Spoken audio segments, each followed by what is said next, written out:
Hey guys, Seafood Les Clements here, back in the Star Chamber. So thanks for watching. So this video is going to be a short summary on the importance of having your own place to meditate. So that a place where you will not be disturbed. So it does not have to be anything near as elaborate as this. I kind of go out of my way. I take my meditation very seriously. But all you really need is a room where you will not be disturbed.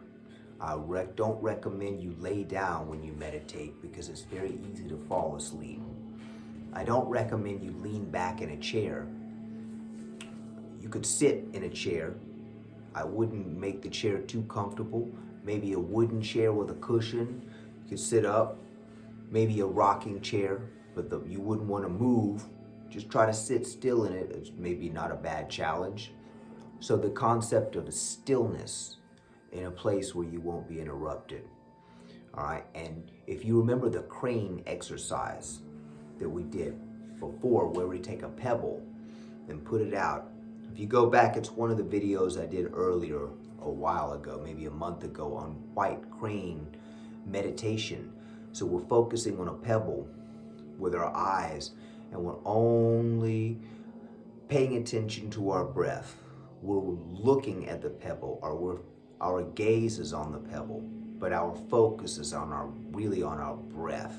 So the pebble is a marker to keep our gaze in the same spot, our focus, right? We're focusing our gaze and our inner awareness on that. So as we do that, the technique of thought control is telling the self, thinking, and then going back to the breath when interruptions happen in the thoughts. So let's say that you're still, you're breathing, you have the tongue on the roof of the mouth, in through the nose, out through the mouth, and then you catch yourself thinking. This is the practice of catching yourself thinking.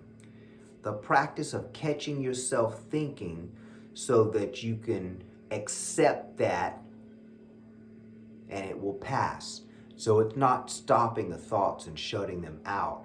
It's allowing them to come through, becoming aware of them, so you filter them and they just dissipate. We're dissolving the thoughts.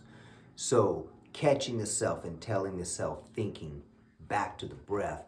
Because if you can really make it for 10 minutes, breathing deep without one thought interrupting in a 10-minute period, you have done quite an accomplishment. Very few people can do that.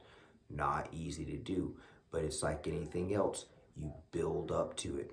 And once you do it, I'll tell you, there's nothing like it. Everything changes.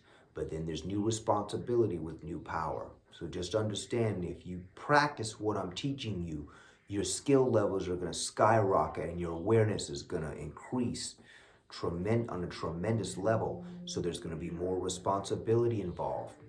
You're going to have people asking you questions. You're going to become pretty busy if you really put into practice what I'm teaching here.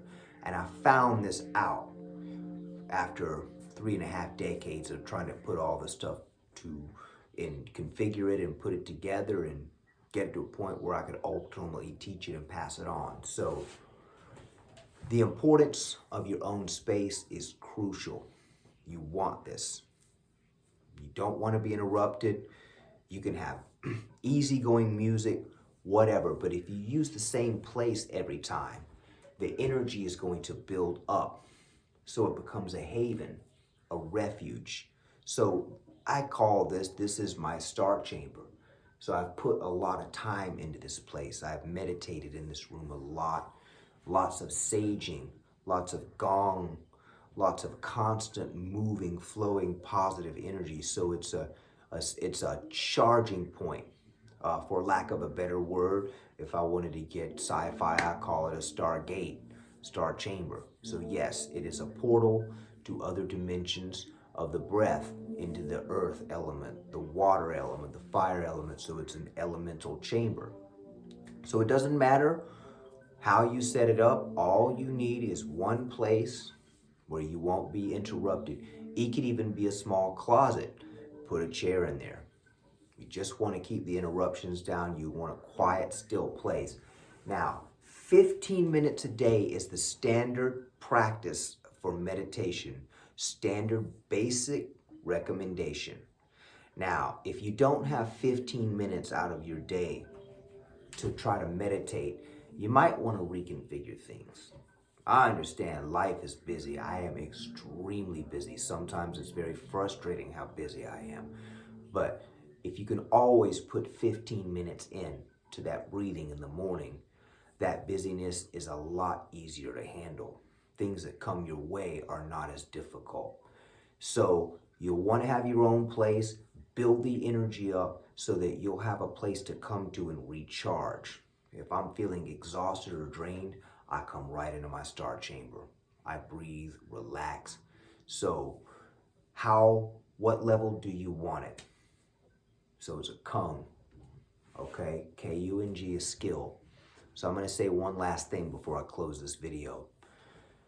When I first started Kung Fu when I was 15, I came to the school one day and my teacher was there who didn't think that I would stay because there weren't very many kids. It was like college kids, but I was only 15. And I showed up one day and it was just he and I. And he says to me, why don't you sweep off the steps there?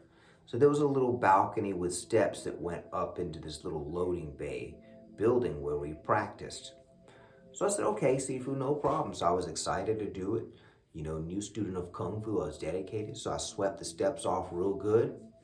So he comes walking over to me and he takes the broom and he starts talking to me.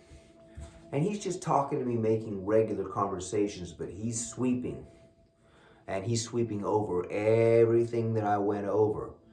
And then he starts getting down, and now he's getting under the steps, which I missed. And then he's getting all around the edges. And then he keeps going, and he keeps going, and he's talking to me, and he keeps going, and he sweeps all the leaves out, starts getting further and further, gets all those leaves out, brushes 3/4 of the parking lot, or the small area of the parking lot right there. And then he comes over and he hands me the broom, and he says, do you understand? I said, I think so. Now keep in mind, I was a teenager, a 15-year-old kid with an ego that was loving the idea of Kung Fu and combat. So this was hard for me to process.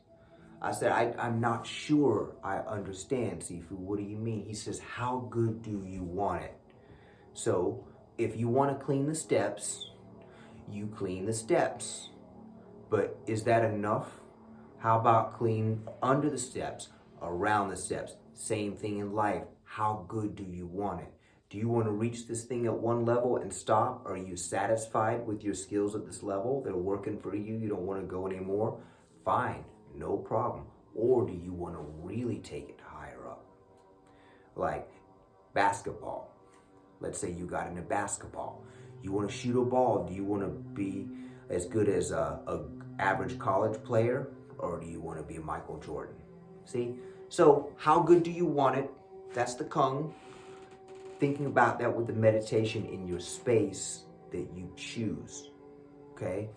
Your own spot. So if you found this video helpful, click the like button. Even better, if you can subscribe. All right, Sifu Les Clements out.